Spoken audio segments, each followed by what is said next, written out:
नमस्कार, सुप्रभात. मी सेजल पुरवार. या बुलेटिनमध्ये तुम्हा सर्वांचं स्वागत. बुलेटिनच्या सुरुवातीला बातमी जरा वेगळी आहे. खरं तर छावा चित्रपटानं संपूर्ण देशाला वेड लावलं. मध्य प्रदेशच्या बुरहानपूरमध्ये देखील लोक अक्षरशः वेडे झालेत असंच म्हणावं लागेल. मात्र लोक वेडे झालेत खजिन्यासाठी. चित्रपट पाहून बुरहानपूरमधल्या आरसीगड या ठिकाणी नागरिकांनी एक दोन नव्हे तर तब्बल 100 खड्डे खोदले. टॉर्च लावून शेतात शोध घेत असल्याचा व्हिडिओ समोर आला. छावा चित्रपटात बुरहानपूर हा मुघलांचा खजिना असल्याचं म्हटलं तर इथे मुघलांनी सोन्या चांदीची नाणी तयार केल्याचा इतिहास सांगितला. हेच पाहून बुरहानपूर वासीय सोन्याची नाणी शोधताना दिसतात. छावा पाहिला आणि त्यानंतर खजिन्याचा शोध घेण्यासाठी हे सर्व नागरिक रात्रीचे घराबाहेर पडले असल्याचं बघायला मिळतंय. अनेक ठिकाणी खड्डे खणलेले आहेत आणि खजिन्याचा शोध या ठिकाणी नागरिकांकडून घेतला जातोय. मध्य प्रदेश मधलं बुरहानपूर या ठिकाणी तब्बल 100 खड्डे खणण्यात आलेले आहेत.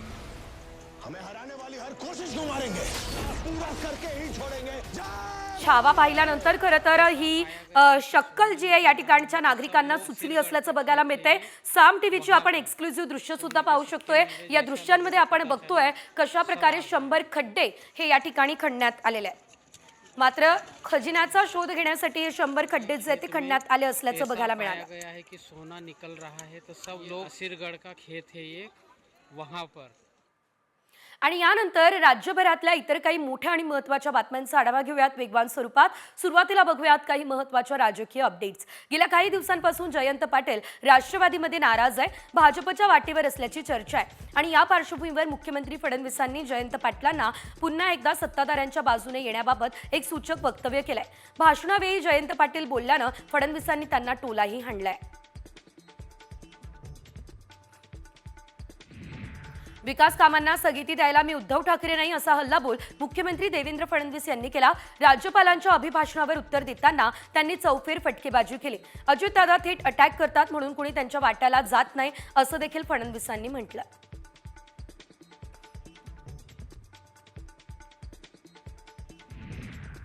अनिल परब यांच्या संभाजीराजेंवरील वक्तव्यावरून विधान परिषदेत जोरदार राडा झाला. परबांनी संभाजी महाराजांची माफी मागावी अशी मागणी सत्ताधाऱ्यांनी केली. तर वक्तव्य तपासा आक्षेपार्ह असेल तर मी दिलगिरी व्यक्त करतो असंही परब म्हणाले.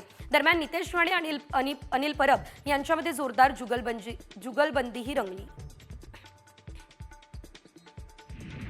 कोरटकर असू किंवा मग सोलापूरकर, महापुरुषांचा अपमान करणाऱ्या कुणालाही सोडणार नाही असा इशारा उपमुख्यमंत्री शिंदेंनी दिला. छत्रपती शिवाजी महाराज, संभाजी महाराज या महापुरुषांचा अवमान करणाऱ्यांना सोडणार नाही असा इशारा देखील शिंदेंनी दिला.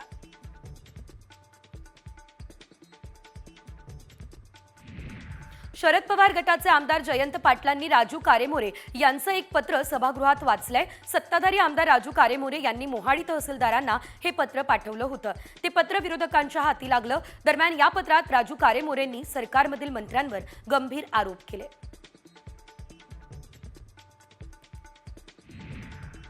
महात्मा ज्योतिबा फुले आणि सावित्रीबाई फुले यांना भारतरत्न द्या ही मागणी भाजप आमदार सुधीर मुनगंटीवार यांनी केली. मुनगंटीवार यांच्या मागणीला सर्वपक्षीय 100 आमदारांचा पाठिंबा आहे. राज्य शासनानं केंद्राकडे आग्रह धरत शिफारस करण्याची विनंती देखील केली. याशिवाय या संदर्भात पंतप्रधान मोदींनी देखील पत्र पाठवलं.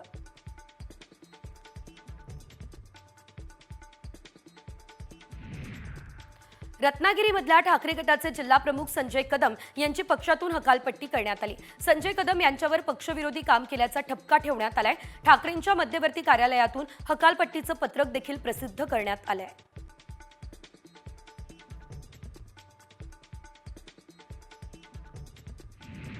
शिवराज बांगरनं वाल्मिक कराडला अंगावर गाडी घालून ठार मारण्याची धमकी दिली. बांगर विरुद्धची FIRची कॉपी सामाजिक कार्यकर्त्या अंजली दमानिया यांनी सोशल मीडियावर पोस्ट केली. धनंजय मुंडेंच्या जगमित्र कार्यालयातील गणेश उगलेने याबाबतची फिर्याद दिली होती.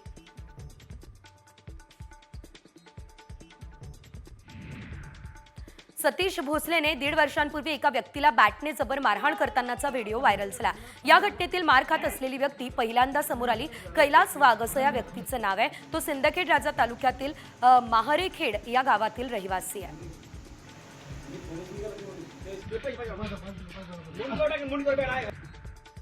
सतीश भोसले उर्फ खोक्याला अटक करण्यासाठी वन विभागाकडून हालचाली सुरू करण्यात आल्या आहेत। ज्या ठिकाणी हरणांची शिकार करण्यात आली त्या स्पॉटवर जाऊन वन विभागाच्या अधिकाऱ्यांनी पाहणी केली। यावेळी अधिकाऱ्यांना एका हरणाची कवटी आणि शिंगाचा भाग सापडला। वन विभागाकडून सतीश भोसलेवर गुन्हा देखील दाखल होण्याची शक्यता आहे।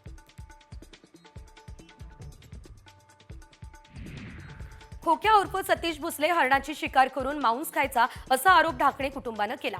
हरणांची शिकार करण्यासाठी सतीश भोसले आणि त्यांची गँग जाळ्या लावायची असा आरोप ढाकणे कुटुंबियांनी केला। हरणांच्या शिकारीपासून रोखल्याने अमानुषपणे मारहाण करण्यात आली असा आरोप दिलीप ढाकणे आणि महेश ढाकणे यांनी केला।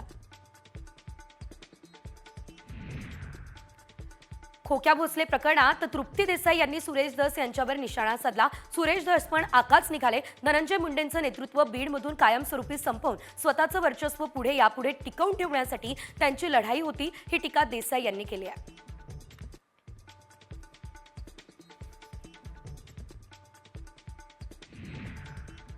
पुढे आणखी एक ब्रेकिंग न्यूज आहे। धस समर्थक सतीश भोसले उर्फ खोक्याचा आणखी एक धक्कादायक व्हिडिओ आता समोर आलाय।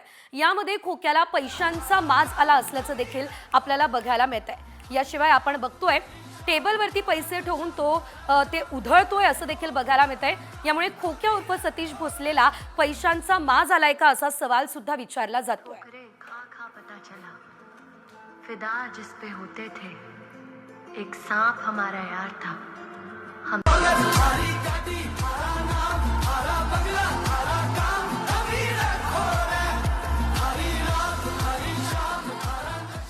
तर या व्यक्तीला पैशांचा देखील माज असल्याचं बघायला मिळालंय। एक ना अनेक व्हिडिओ या सतीश भोसलेचे समोर येत आहेत, तरी कारवाई का होत नाहीये हा मुद्दा उपस्थित झालेला आहे। आणखी काही ताज्या आणि महत्त्वाच्या अपडेट्स वेगवान स्वरूपात।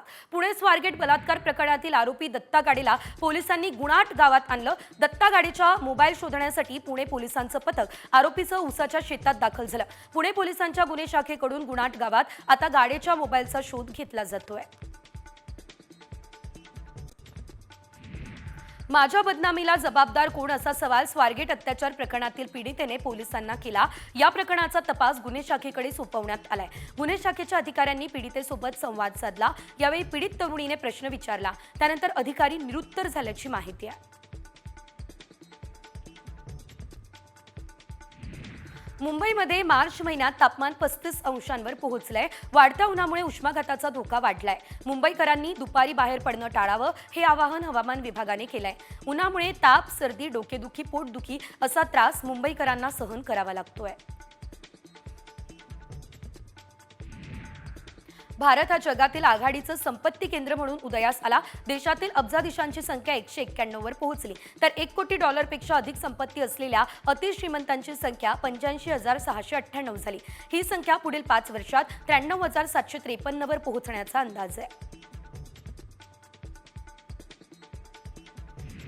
पुण्यातील बर्गर किंगचा मोठा विजय झालाय। सुप्रीम कोर्टाने बर्गर किंग या ब्रँड नेमला परवानगी दिली आहे। मुंबई उच्च न्यायालयानं पुण्यातील बर्गर किंग हॉटेलला बर्गर किंग हे नाव वापरण्यास मनाई केलेली, मात्र आता सर्वोच्च न्यायालयानं या निर्णयाला स्थगिती दिली।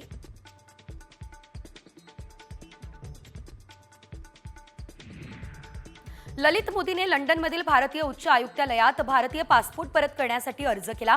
ललित मोदीने वानुआटूचं नागरिकत्व स्वीकारल्याची माहिती आहे, मात्र ललित मोदी विरोधात खटला सुरू ठेवणार असल्याची माहिती परराष्ट्र मंत्रालयाचे प्रवक्ते रणधीर जयस्वाल यांनी दिली।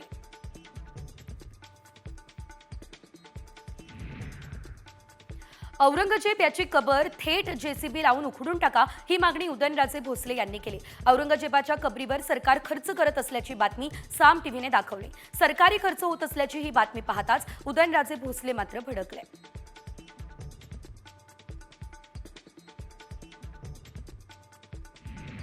जालन्यात लोखंडी सळईने चटके देत कैलास बोराडेला मारहाण झाली। या प्रकरणी आता मनोज जरांगेंनी नवा खुलासा केला। कैलास बोराडे मद्यधुंद अवस्थेत मंदिरात गेला आणि त्याने त्या ठिकाणी गोंधळ घातला। मंदिरात विटंबना करणाऱ्यांसाठी मकोकासारखा कायदा आणण्याची मागणी मनोज जरांगे यांनी केली।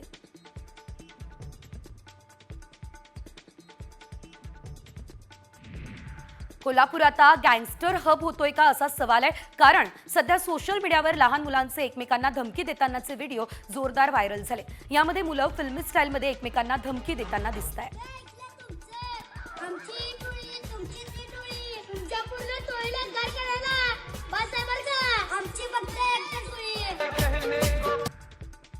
नीरा उजव्या कालव्यामध्ये शेकडो मृत कोंबड्या वाहत असणारा व्हिडिओ समोर आला. हा व्हिडिओ विधान परिषदेचे माजी सभापती रामराजे नाईक निंबाळकर यांनी आपल्या स्टेटसला ठेवला. नागरिकांनी सावधगिरी बाळगावी असा सल्ला दिला. हा व्हिडिओ सोशल मीडियावर मोठ्या प्रमाणात व्हायरल होतोय.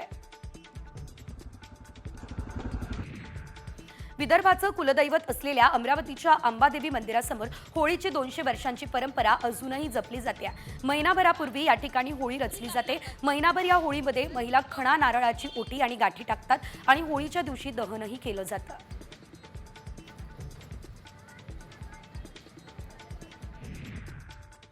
एकीकडे आज राज्यातील लाडकींच्या खात्यात योजनेचे पैसे जमा होणार आहे, तर दुसरीकडे अपात्रतेची टांगती तलवार आहे. यवतमाळ जिल्ह्यात 27,000 लाडक्या बहिणी अपात्र ठरल्या.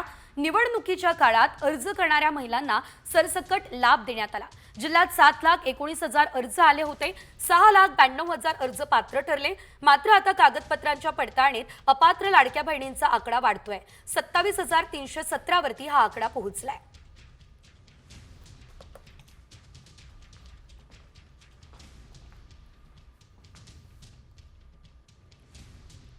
आणि आता लाडक्या बहिणींसाठी खुशखबर आहे, कारण लाडकीला 2100 नाही तर थेट 3,000 रुपये मिळणार आहे. मात्र हे 3,000चं गिफ्ट नेमकं कसं असणार पहा या रिपोर्टमध्ये. लाडकींसाठी खुशखबर. लाडकीच्या खात्यात महिला दिनाचं गिफ्ट.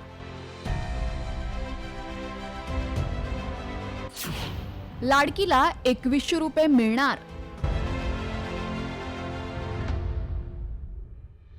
निकषांची पडताळणी सुरू झाल्यानं लाडक्या बहिणींचा फेब्रुवारीचा हप्ता रखडलेला. मात्र आता महिला दिनाचं स्पेशल गिफ्ट म्हणून महिला दिनाच्या पूर्वसंध्येलाच फेब्रुवारी आणि मार्च अशा 2 महिन्यांचा हप्ता एकत्र यायला सुरुवात झाली आहे. महिला दिनाचं औचित्य साधून फेब्रुवारी आणि मार्च महिन्याचा जो एकत्रित हप्ता आहे 3,000 इतक्या सन्मान निधीचा, हा आज आपण महिलांच्या थेट खात्यामध्ये वितरित करत आहोत. आम्ही ह्या दोन्ही महिन्याचा लाभ आज महायुतीच्या सरकारच्या माध्यमातून राज्याचे मुख्यमंत्री आणि दोन्ही उपमुख्यमंत्री यांच्या सूचनेनुसार आज सुरुवात केलेली आहे. जानेवारी आणि फेब्रुवारी महिन्यात निकषांची कडक तपासणी करण्यात आली आणि त्यामुळे किती महिला आतापर्यंत अपात्र ठरल्या आणि अजून किती अपात्र ठरू शकतात पाहूयात. 2 महिन्यांमध्ये 9 लाख लाभार्थ्यांची संख्या कमी. जानेवारीत 5 लाख महिला अपात्र. फेब्रुवारीत 4 लाख महिला अपात्र. भविष्यात 50 लाख महिला अपात्र ठरण्याची शक्यता. त्यामुळे दरमहा 135 कोटी रुपये वाचणार. वर्षाला 1620 कोटी रुपये वाचणार. काही महिलांच्या नावामध्ये त्रुटी असल्याने अंगणवाडी सेविका त्या नावांची पडताळणी आता घरोघरी जाऊन करणार आहे. त्यामुळे आता आणखी काही लाडक्या अपात्र ठरण्याची शक्यता आहे. 2 महिन्यांचा एकत्रित 3,000चा हप्ता तर लाडक्यांना मिळायला सुरुवात झाली. मात्र 1500चे 2100 कधी होणार याची उत्सुकता सुद्धा लाडकींना आहे. ब्युरो रिपोर्ट, साम टीव्ही. तर आता 3,000 रुपयांचा हप्ता तर खात्यामध्ये जमा होतोय. मात्र निवडणुकांच्या पार्श्वभूमीवर जे आश्वासन दिलं त्याचं काय, हा सवाल आहे. पुढची बातमी महत्त्वाची आणि ही बातमी मुंबईमधील भावभक्तीच्या भव्य दिव्य उत्सवाची आहे. कारण आजपासून मुंबईमध्ये सकाळ माध्यम समूहाकडून श्री गुरु पादुका दर्शन उत्सव हा आयोजित करण्यात आलाय. यामध्ये भाविकांना एकाच छताखाली 21 श्री गुरूंच्या पादुकांचं दर्शन घेता येईल. वरळीच्या NSCI डोममध्ये सकाळी 10 वाजता मुख्यमंत्री देवेंद्र फडणवीस आणि जीवन विद्या मिशनचे प्रल्हाद वामनराव पै यांच्या प्रमुख उपस्थितीमध्ये या सोहळ्याचं उद्घाटन होणार आहे. पादुका दर्शनसाठी मोठ्या प्रमाणात भाविकांनी नोंदणी केली आहे. 2 दिवसीय सोहळ्याला सामाजिक सांस्कृतिक क्षेत्रातल्या मान्यवरांसह सेलिब्रिटी सुद्धा उपस्थित राहणार अशी माहिती सध्या मिळते.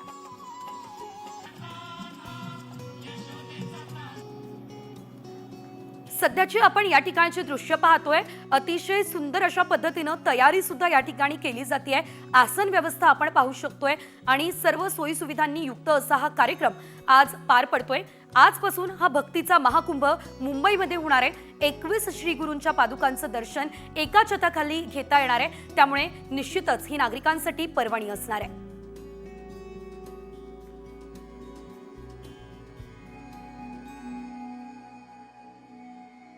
तर तुम्ही सुद्धा वरळीमध्ये जावं आणि या कार्यक्रमाचा आनंद घ्यावा अशीच इच्छा आहे. यानंतर पुढे आता बातम्या महत्त्वाच्या आहेत, त्यांचा आढावा वेगवान स्वरूपात. सामच्या बातमीमुळे छत्रपती संभाजीनगरमध्ये छेड काढणाऱ्यांचा माज खरं तर पोलिसांनी उतरवला. या प्रकरणात काल अटक केलेल्या 4 आरोपींची पोलिसांनी धिंड काढली. गंगापूरमध्ये भर दिवसा मुलीची छेड काढली आणि तिच्या पालकांना मारहाण सुद्धा करण्यात आली होती.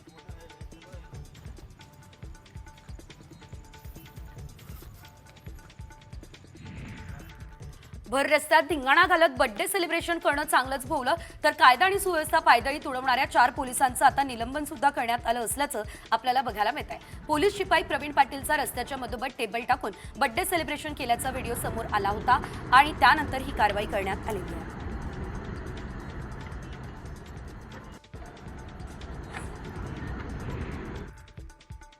पुणे पोलीस आयुक्तांनी रस्त्यावर धिंगाणा घालणाऱ्यांना सज्जड दम दिला। रस्त्यावर वाढदिवस साजरा करताना धांगड धिंगाणा अजिबात चालणार नाही असा इशारा अमितेश कुमार यांनी दिला। सध्या पुण्यात रात्री 12 वाजता वाढदिवस साजरा केला जातो। यावेळी तरुण फटाके फोडत साऊंड लावत धिंगाणा घालताना दिसले।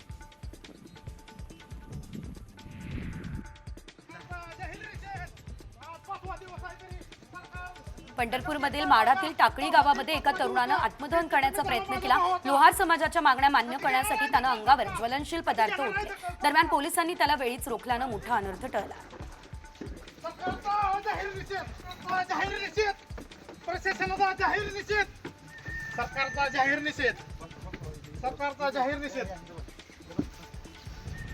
सकाळी आज प्रकृती खालावली तरी कोण दखल घे नाही त्याची। 5वा दिवस आज जालना जिल्ह्यातील परतूरमध्ये महिला तहसीलदारावर जीवघेणा हल्ला करण्यात आलाय। या हल्ल्यात प्रतीक्षा गोरे यांचा हात फ्रॅक्चर झालाय। हल्ला करणाऱ्या बिल्डर आणि वाळू माफियांवर कारवाईची मागणी आमदार बबनराव लोणीकर यांनी केली आहे।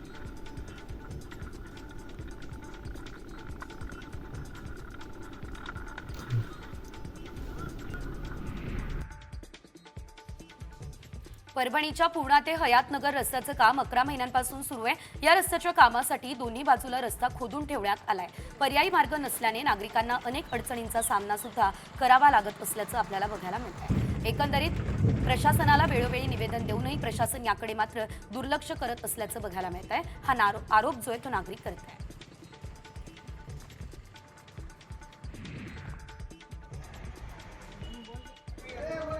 अहिल्यानगरमध्ये काही बहुजन समाजातील घरांना अतिक्रमणाची नोटीस पाठवण्यात आली। 15 दिवसात घरं काढण्याची मुदत दिली आहे। असं असता लगेचच नळ कनेक्शन बंद करण्यात आलेलं आहे। त्यामुळे रहिवाशांनी शिर्डी शहर या ठिकाणी हंडा मोर्चा काढला।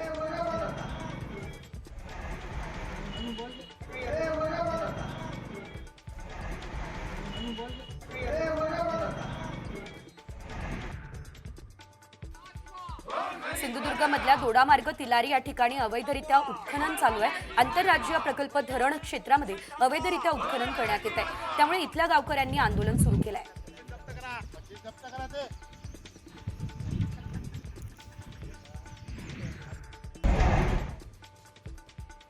शिर्डी नगरपंचायतीमधील अनधिकृत घरांना नोटीस देण्यात आली। मात्र 15 दिवसांची मुदत दिलेली असताना प्रशासनाकडून त्यांचं पाणी बंद करण्यात आलं। अप्पर जिल्हाधिकारी कार्यालयावर या कुटुंबांनी हंडा मोर्चा काढला। मात्र मुख्याधिकाऱ्यांनी त्यांची दखल न घेतल्याचा आरोप आंदोलकांनी केला।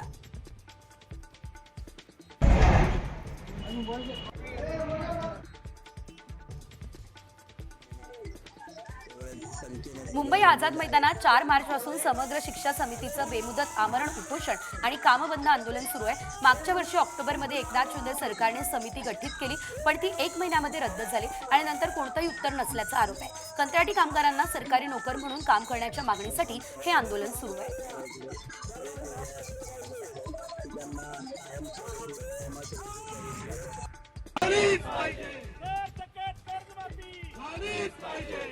सांगलीच्या जतमध्ये शेतकऱ्यांच्या विविध मागण्यांसाठी काँग्रेसच्या वतीने धरणे आंदोलन करण्यात आलेले आहे। शेतकऱ्यांच्या कर्जमाफीसाठी आणि जलयुक्त शिवारसाठी अर्थसंकल्पीय अधिवेशनात तरतूद करावी, कृषी प्रक्रिया उद्योगासाठी ठोस योजना कराव्या यासह इतर मागण्या यावेळेस करण्यात आल्या। भारत हा कृषीप्रधान देश आहे आणि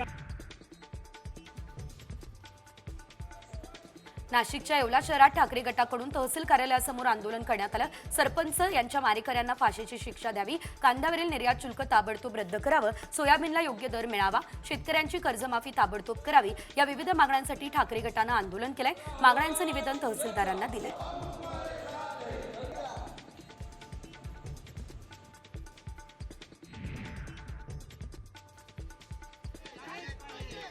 भंडाऱ्यात वरठी रेल्वे पुलावरती वाळू टिप्परच्या धडकेत 8 वर्षीय मुलीचा मृत्यू झाला आणि या घटनेच्या निषेधार्थ नागरिकांनी चक्काजाम आंदोलन केलं। पुलावरील खड्डे दुरुस्त करणं, रेल्वे क्रॉसिंगवरून ब्रिज तयार करावा या विविध मागण्यांसह रास्ता रोको करण्यात आलाय।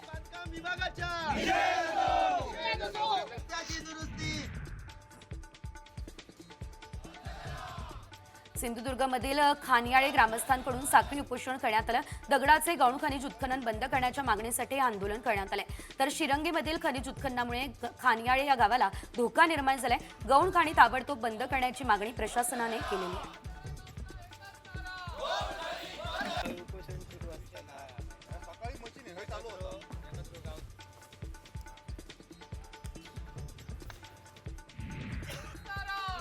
आणि यानंतर बघूयात एक मोठी बातमी. विजय वडेट्टीवार यांना आता उच्च न्यायालयाची नोटीस बघायला मिळते. 4 आठवड्यात उत्तर सादर करण्याचे निर्देश देण्यात आलेले आहे. वडेट्टीवारांच्या प्रतिज्ञापत्रावरती आता स्टॅम्प पेपरवरती पत्नीचं नाव बघायला मिळत आहे. मोठी बातमी आहे. विजय वडेट्टीवारांच्या प्रतिज्ञापत्रावरती आक्षेप घेण्यात आलेला आहे. वडेट्टीवारांना हायकोर्टानं ही नोटीस बजावली असल्याचं बघायला मिळत आहे. आणि आपण जर बघितलं तर प्रतिज्ञापत्राच्या स्टॅम्प पेपरवर त्यांच्या पत्नीचं नाव आहे.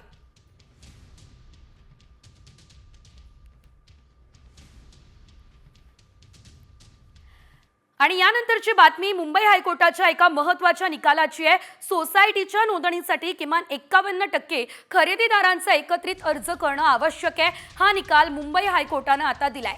आणि या संदर्भात सहकारी संस्थांच्या निबंधकांनी जारी केलेलं परिपत्रक कोर्टानं योग्य ठरवलेलं आहे. बोईसरमधील एका याचिकेवर सुनावणी करत असताना कोर्टाने हा निकाल दिला असल्याचं बघायला मिळतंय.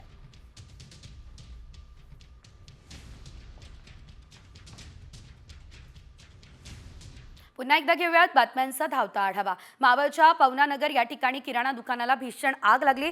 शॉर्ट सर्किटमुळे आग लागल्याचा प्राथमिक अंदाज आहे. या आगीत सुदैवानं कोणतीच जीवितहानी झालेली नाही आहे.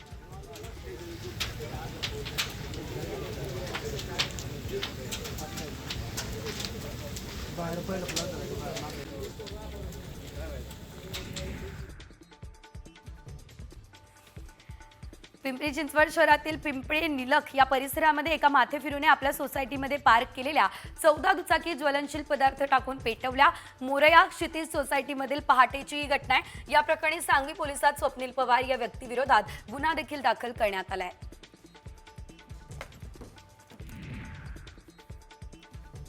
अकोल्याच्या पंचायत समिती समोर दुचाकीला गॅस वेल्डिंग करत असताना आग लागली आहे. त्यामध्ये दुचाकी पूर्णतः जळून खाक झाली आहे. दुचाकी स्वाराचं मोठ्या प्रमाणात यामध्ये नुकसान झालेलं आहे.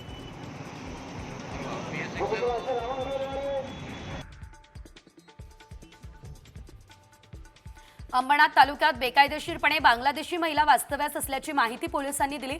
त्यानुसार उल्हासनगर गुन्हे शाखेने ताब्यात घेतलं. या महिलांना आश्रय देत त्यांच्यासोबत लिव्ह इन रिलेशनशिपमध्ये राहत असलेल्या 2 पुरुषांना पोलिसांनी अटक केलेली आहे.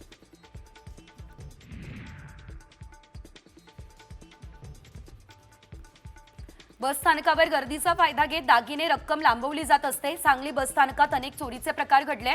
मात्र चोरी करणारे पोलिसांच्या हाती लागलेले नाही. या चोरीच्या घटनांमध्ये महिलांचा सहभाग असण्याच्या शक्यतेने सांगली पोलिसांनी बस स्थानक आवारात महिला चोरांचे पोस्टर लावले आहेत.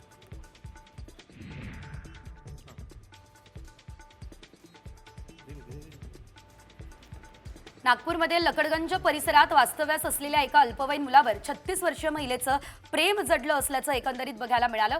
तर महिलेने या मुलाला आपल्या प्रेमात ओढलं. यानंतर तिने मुलाला फूस लावून पळवलं. मात्र मुलगा घरी न आल्यानं घरच्यांनी अपहरण झाल्याची तक्रार लकडगंज पोलिसात दिली.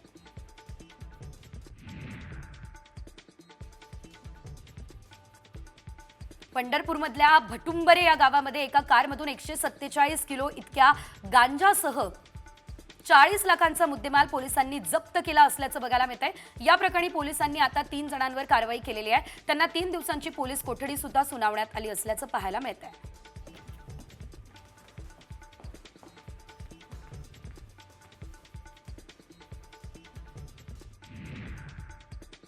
आणि आता बातमी जरा वेगळी आहे. खरं तर सरडा रंग बदलतो हे तुम्हाला निश्चितच माहिती आहे. मात्र आता मुलांच्या डोळ्यांचेही रंग बदलत आहे. होय, मुलांच्या डोळ्यांचे रंग नेमके का बदलताय याची मात्र आम्ही पडताळणी केली. काय नेमकं सत्य या पडताळणीमध्ये समोर येतंय बघूया. वैसी आंखें इनकी हो जाती हैं. मुलाच्या डोळ्याचे बदलतात रंग. कपड्याप्रमाणे डोळ्यांचा रंग का बदलतोय? व्हायरल व्हिडिओ मागचं सत्य काय? जसा कपड्यांचा रंग तसाच या मुलाच्या डोळ्यांचा रंग. कपड्यांप्रमाणे डोळ्यांचा रंग बदलतोय की मुलाला लेन्स लावण्यात आल्यात, अशी चर्चा सध्या सोशल मीडियात रंगू लागली आहे. की हो जाती हैं. तुम्हालाही विश्वास बसत नाही ना? सध्या या मुलाला पाहण्यासाठी गर्दी होतीये. सगळेच जण या मुलाचे डोळे पाहण्यासाठी जमा होत आहेत. डोळ्यांचे रंग कसे काय बदलतात याचा अनेकांना आश्चर्य वाटू लागलंय. या मुलाचे व्हिडिओ प्रचंड व्हायरल होत असून कपड्यांप्रमाणे याच्या डोळ्यांचे रंग बदलतायत. हे असं खरंच होऊ शकतं का? हा मुलगा आहे तरी कुठला, याची आम्ही पडताळणी केली. त्यावेळी हा मुलगा उत्तर प्रदेशातल्या बुलंदशहर जिल्ह्यातला असल्याचं समोर आलं. अर्श असं या मुलाचं नाव असून तो 1.5 वर्षांचा आहे. कपड्यांप्रमाणे त्याच्या डोळ्यांचे रंग बदलत असल्यानं अर्श सोशल मीडिया स्टार बनलाय. मात्र त्याच्या डोळ्यांचे रंग बदलण्यामागचं कारण काय, याची माहिती आम्ही तज्ज्ञांकडून जाणून घेतली. जेव्हा लहानपण असतं अशा वेळेस त्यांचा मागचा पिगमेंट ही पूर्ण पक्व झालेला नसतो आणि पुढचा पिगमेंट जो आहे तिथं पिगमेंट नसतो. त्यामुळे तो भाग आहे तो पारदर्शक असतो आणि म्हणून जो कपडा ते घालतील तर ते कपडा घातल्यानंतर त्याचं जे रिफ्लेक्शन आहे हे रिफ्लेक्शन आयरिस, त्या एरियाचं नाव आहे आयरिस, त्याच्यावर जातं आणि त्या आयरिसला गेल्यानंतर तिथं त्याच्यामध्ये एक पिगमेंट असतो. त्या पिगमेंटशी रिॲक्ट होऊन त्याचं रिफ्लेक्शन बाहेर होतं, म्हणजे त्याच रंगाचं रिफ्लेक्शन बाहेर होतं. त्यामुळे आमच्या पडताळणीत काय सत्य समोर आलं पाहूया. काही लहान मुलांच्या डोळ्यांचे रंग बदलतात. लहान असताना त्यांचं पिगमेंट पूर्ण झालेलं नसतं. मूळ रंग बदलत नाही, ब्लू रंग जास्त दिसतो. या बाळाचा डोळ्याचा नंबर मायनस असू शकतो. रंग बदलल्यानं मुलाच्या डोळ्यांना त्रास होऊ शकतो. हा दैवी चमत्कार नाही, मेडिकल कारणामुळं या मुलाच्या डोळ्यांचे रंग बदलत असल्याचं आमच्या पडताळणीत समोर आलंय. त्यामुळे लहान मुलांच्या डोळ्याचा रंग कपड्यांप्रमाणे बदलत असल्यास डॉक्टरांचा सल्ला घ्या. ब्युरो रिपोर्ट, साम टीव्ही न्यूज.